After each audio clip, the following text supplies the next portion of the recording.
Hello friends, வணக்கம். Welcome to Krishvika Food Fun channel. இன்னைக்கு milk பவுடரை யூஸ் பண்ணி பால்கோவா எப்படி செய்யலாம்னு பார்க்கலாம்.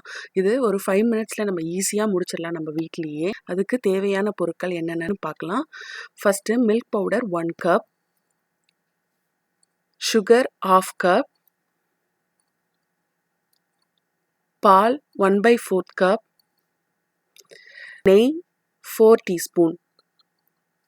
So first bowl milk add பண்ணிக்கலாம். அதுக்கப்புறம் சுகர். ஸோ இது ரெண்டுத்தையும் நல்லா மிக்ஸ் பண்ணுறதுக்காக மில்க் மிக்ஸ் பண்ணி விடலாம் இதில் ஊற்றி. ஸோ மில்க் ரொம்ப ஓவராக ஃபுல்லாக எடுத்தோடனே ஊற்றிடாதீங்க. ஸோ கொஞ்சம் கொஞ்சமாக ஊற்றி நல்லா கலந்து விடுங்க. கலந்து விட்டால் ஒரு தோசை மாவு பதத்துக்கு இருந்தால் போதும். ஃபைனலாக இதில் 1 டீஸ்பூன் நெய் ஆட் பண்ணி அதையும் நல்லா மிக்ஸ் பண்ணி விடலாம். மொத்த நெய்யும் இதில் இந்த டைம்லேயே நீங்கள் ஆட் பண்ண வேண்டாம். ஸோ ஒரு பேனில் திருப்பி நம்ம எடுத்து வச்சுருக்க அந்த நெய்யில் another 2 டீஸ்பூன் இதில் ஆட் பண்ணிக்கலாம். ஸோ இதை நல்லா பேனில் நல்லா க்ரீஸ் பண்ணி விடுங்க. ஃபுல்லாக பேன் ஃபுல்லாக நல்லா படட்டும். ஸோ அதுக்கப்புறம் நம்ம கலந்து வச்சுருந்தோம்ல இந்த மில்க் பவுடரை, ஸோ அதை இதில் ஆட் பண்ணிக்கலாம். ஆட் பண்ணிவிட்டு இப்போ கேஸ் ஆன் பண்ணிக்கலாம். ஸோ ஆன் பண்ணிவிட்டு இந்த ஃப்ளேம் நீங்கள் ரொம்ப மீடியம் ஃப்ளேமில் வச்சு தான் இதை குக் பண்ணணும். ஸோ மீடியமாக வச்சு நல்லா கலந்து விடுங்க. ஸோ இந்த மாதிரி பாதியாக ரெடியூஸ் ஆகிடும். ஸோ இப்போ மிச்சம் இருக்க அந்த நெய்யும் 1 டீஸ்பூன் இதில் ஆட் பண்ணிக்கலாம். ஆட் பண்ணிவிட்டு இதையும் நல்லா மிக்ஸ் பண்ணி விடுங்க. நல்லா ஒன்று போல் கலந்து நமக்கு பேனில் ஒட்டாமல் சேர்ந்து வரும். ஸோ அந்த மாதிரி நல்லா சேர்த்து விடுங்க.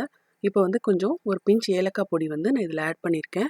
ஸோ அதையும் சேர்த்து நல்லா மிக்ஸ் பண்ணி விடுங்க. ஸோ ஃப்ளேவர் நம்மளுக்கு நல்லா கிடைக்கும். பேனில் ஒட்டாமல் இந்த மாதிரி ஃபோல்டு பண்ண வரணும். ஸோ அந்த அளவுக்கு நீங்கள் இதை கலந்து விடணும். கலந்து விட்டோன்னே இது பாருங்கள், பேன்லேருந்து எல்லாத்தையும் நம்ம எடுத்து ஒரு பவுலில் மாற்றிக்கலாம். ஸோ இது கொஞ்சம் நேரம் 5 மினிட்ஸ் இந்த ஆறட்டும். ஸோ ஆறின பிறகு இதை நல்லா நம்ம கையில் பிசைஞ்சு கொடுக்கணும். இந்த மாதிரி ஒரு உருட்டு பதம் கரெக்டாக வந்துச்சு அப்படின்னா நம்மளுக்கு கரெக்டான பதத்தில் நம்ம எடுத்துருக்கோன்னு அர்த்தம்.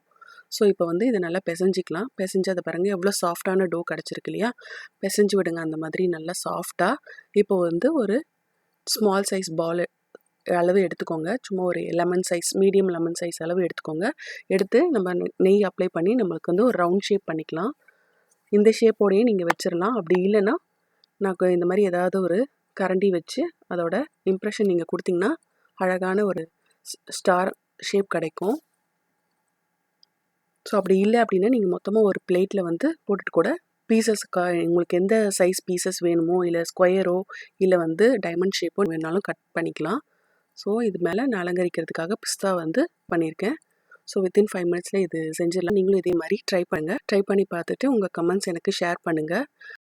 சுவையான உணவும் ஆரோக்கியமான வாழ்வும் அனைவருக்கும் கிடைக்கட்டும். இந்த ரெசிபி உங்களுக்கு ரொம்ப பிடிச்சிருந்துச்சுன்னா லைக் பண்ணுங்கள், ஷேர் பண்ணுங்கள், கமெண்ட் பண்ணுங்கள். தேங்க்யூ.